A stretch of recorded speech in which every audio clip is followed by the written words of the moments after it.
Welcome in, everybody, to another special episode with our good friends here at Service Hog Digital Media. I am your host, Blake Ruffino. This is Are You Serious Sports. Hope all of you are making it a good one.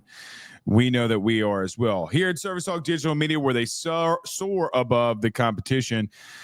With Service Hog Digital Media, you get expert marketing in HVAC, electrical, and generator pros, and really anything digitally that you need to help run your business. You run a business, you own a business, you need to get in touch with our good friends over at Service Hog Digital Media. If you're a constant watcher of AYS Sports, you know that we're clearly in media, and they are the top professionals in the space when it comes to generating those leads for you and your business and the ones that you run. Service Hog Digital Media, where they soar above the competition.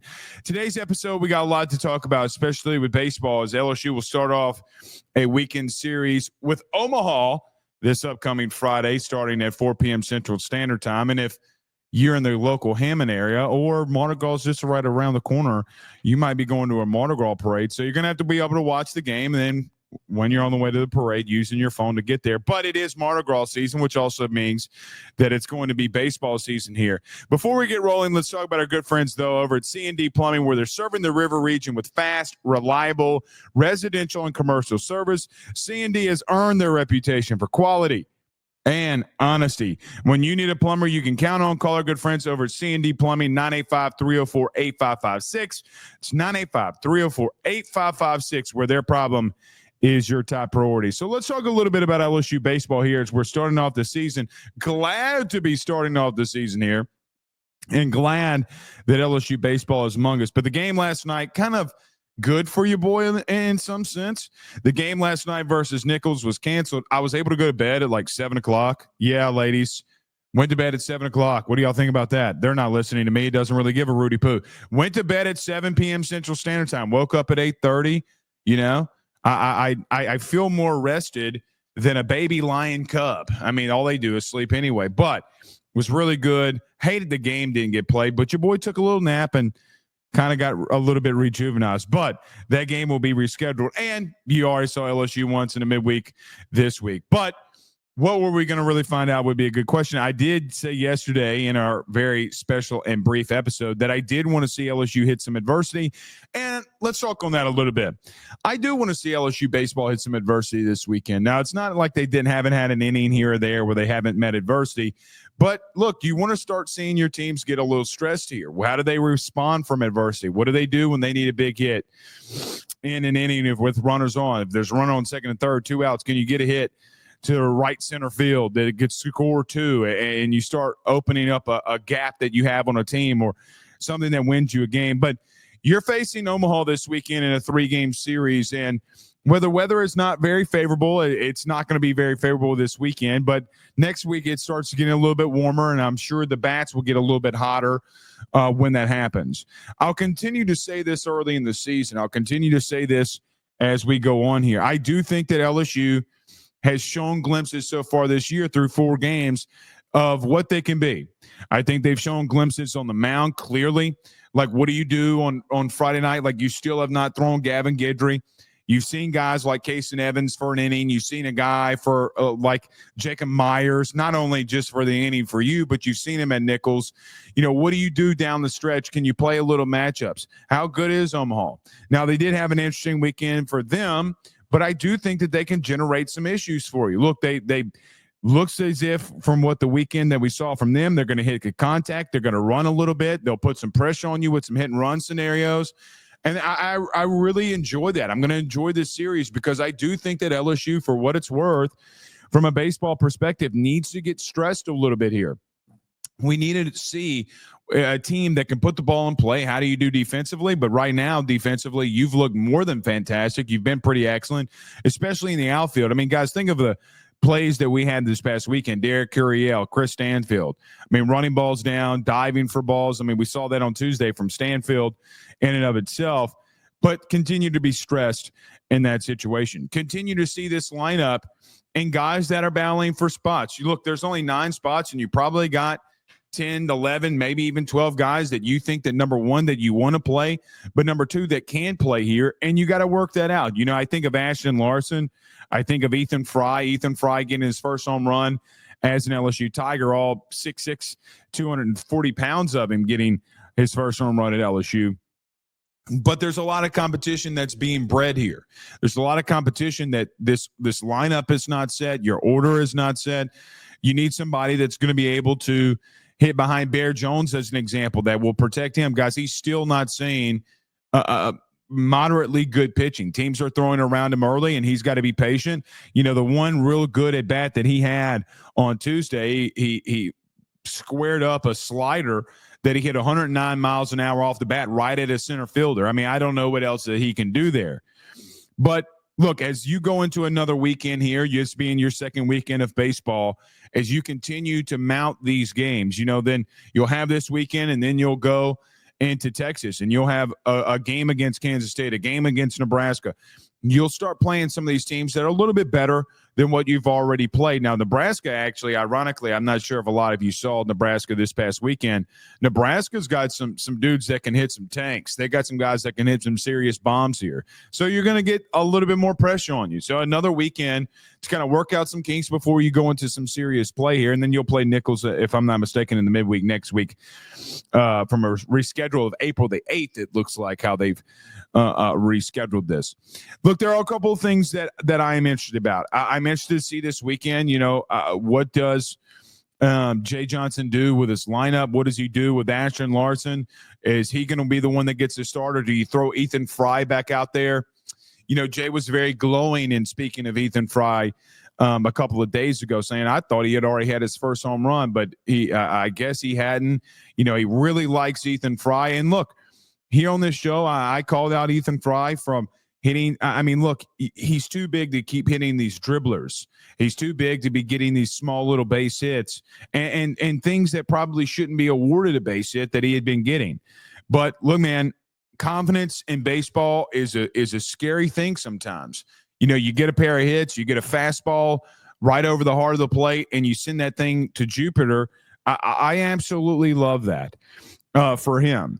But it doesn't stop the fact that, look, you have two guys, and let's call it what it is, really three guys if we're going to call it like we see it. But three guys in Ashton Larson, Ethan Fry, and Josh Pearson who are pretty much battling this thing out. And if you want to throw Jake Brown in there, you certainly can. Because whoever's going to lock down that DH role in that right field position, which I do think it ultimately will be Jake Brown, just because defensively he's so much better than I don't want to say anybody else in that rotation, but Josh Pearson's just as good there.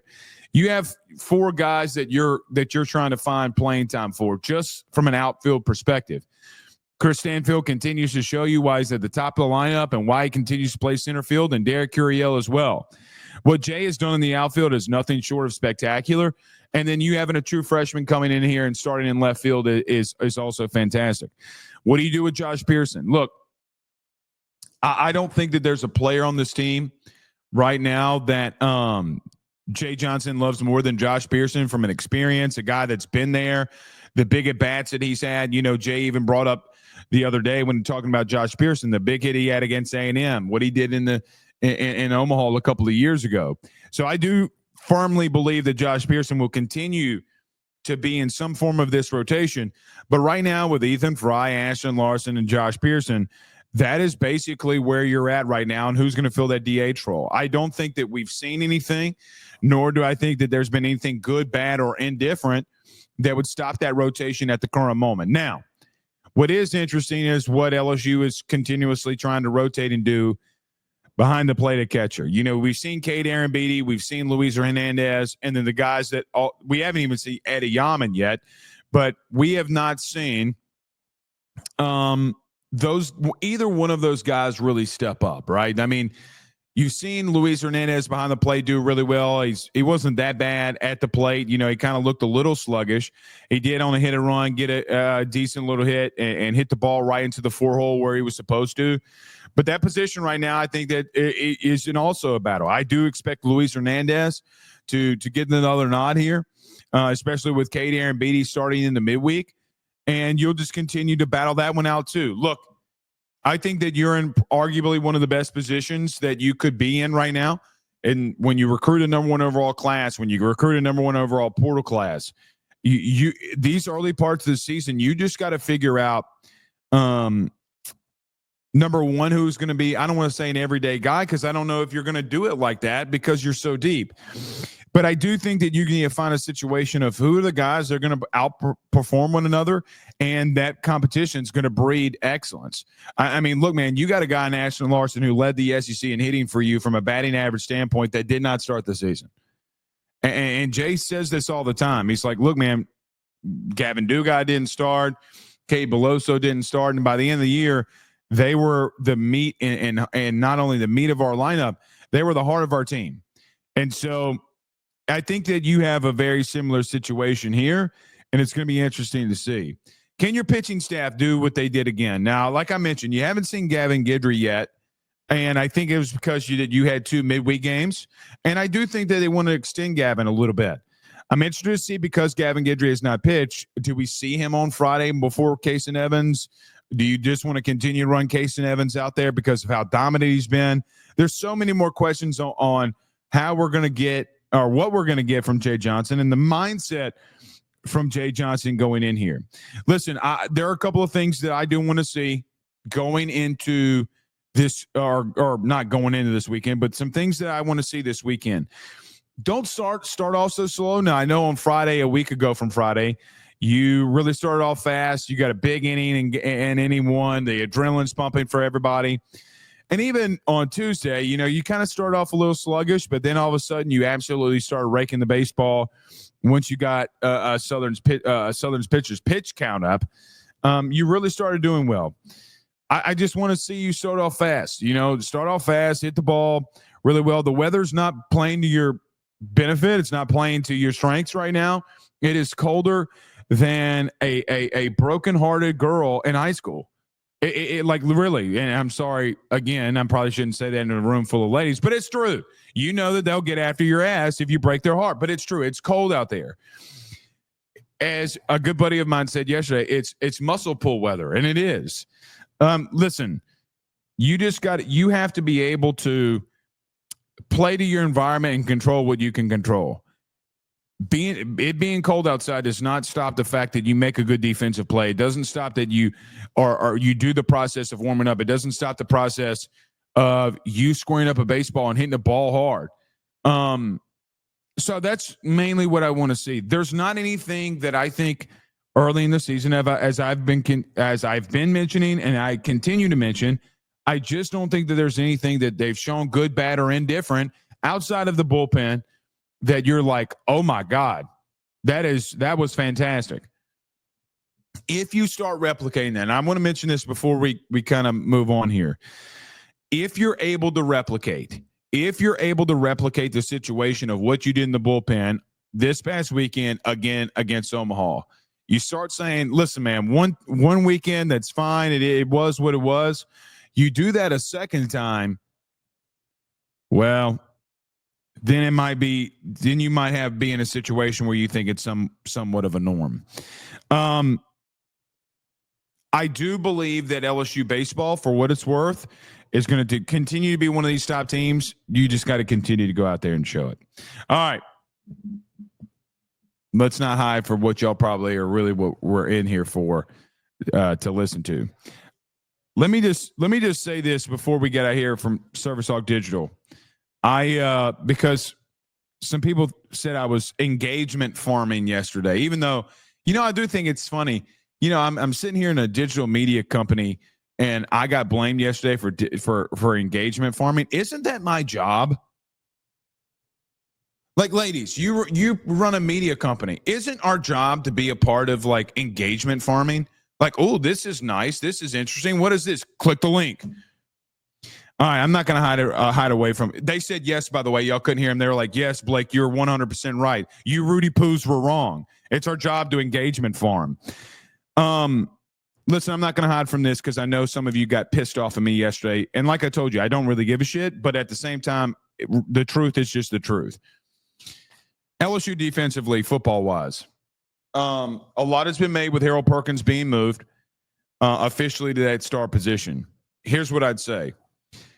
There are a lot more questions that I have for LSU football than Harold Perkins moving to star.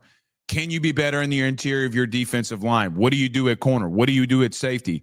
I've seen a lot of people talk about, oh, well, you have a gunslinger back at quarterback. What LSU does defensively has absolutely nothing to do with Garrett Nussmeier other than him getting other possessions. You have not been able to stop the run. You have not been able to show an interior defensive line and look at it and say, man, that is LSU football when they're just lining up and dominating teams. I know a lot gets made of Harold Perkins because he's a superstar, and so it should be. I've even seen people out there on Twitter like Max Toscano, who I think doesn't, really like LSU, and why he's allowed to cover LSU is beyond me. But say stuff about, well, this is why this isn't going to work with Harold Perkins. It's interesting. You said that LSU last year couldn't throw the football. Well, there were 6 in total yards in passing. I mean, you talked about them in recruiting. They will never go in the portal and recruit the way that they want to. Then they turn around this year and they recruit the way that they did in the portal. I think that guy has absolutely no idea what he's talking about. Even when he does film studies, I think he has absolutely no idea what he's talking about. I challenge him to talk zone blocking schemes with me, and we'll see if he really knows what he's talking about. But he's right about one thing.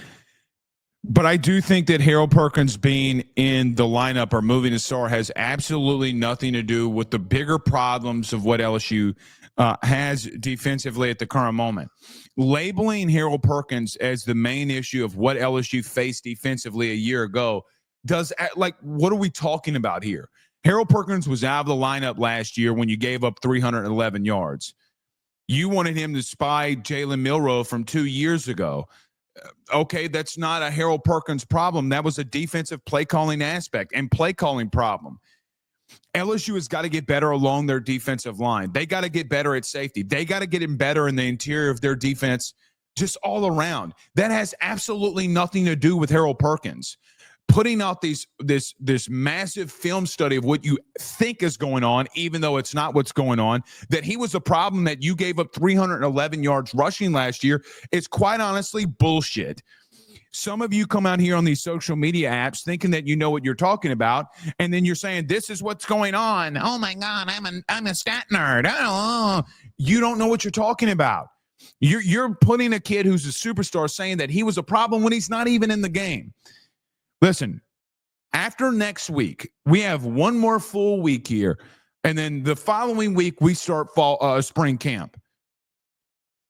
There's questions that LSU's got to answer with or without Harold Perkins. That is the truth. So this whole narrative about LSU's not ready and us allowing guys like this is the film study. You can't agree that Matt House was really bad at his job and say it was all the personnel. Now, some of the personnel was not good enough, and I do think that Harold Perkins is better at star than Major Burns. Let's call it what it is. But there are other questions that they have to answer besides Harold Perkins. Can they stop the run? That is day one stuff. Do you have the dudes to stop the run? Can you go man-to-man coverage and stop somebody through the air? Can you make a big interception later or a turnover? LSU's defense does not revolve around one player. It doesn't revolve around Harold Perkins. It needs to revolve around the 11. I do think that you've gotten better in so many different instances and spaces. But my goodness gracious, great balls of fire. It's the great James Brown would say. Some of the narratives that you're trying to push in spring football in February, we haven't even caught our first Mardi Gras beat around this bitch, and y'all are continuously putting every problem on Harold Perkins. It's idiotic. It's stupid. The number one reason why you keep getting your rear end torn up in these big high-profile games is for one reason and one reason only. You don't defend the run. That's not one person's fault. Why that narrative is being pushed out there is beyond me, and why it's being pushed out there that, hey, guess what? LSU football, you got to run the football. You got to be able to stop the run. It's not rocket science. You don't need young Sheldon or Sheldon from the Big Bang Theory to figure out quantum physics and win a Nobel Peace Prize to figure out the simple things that you have to do to stop losing these high-profile games. Golly, man. I think I just threw the B word out because I got pissed off, but it's the truth. I think that we put things on players. This guy's coming in, so he's going to stop it. No, LSU's got to go out there and show that they can stop it. That is the truth. So I know that some of you are a little bit upset with me, and I don't care. The truth is what will set you free. You want the truth? You can't handle the truth. Well, can you handle that in every SEC loss under Brian Kelly that you've allowed 250 rushing yards a game? That is the question. All right. Everybody around here is like, oh, he called somebody a bitch. Ooh. All right. We'll see y'all soon. Y'all have a good one. Peace.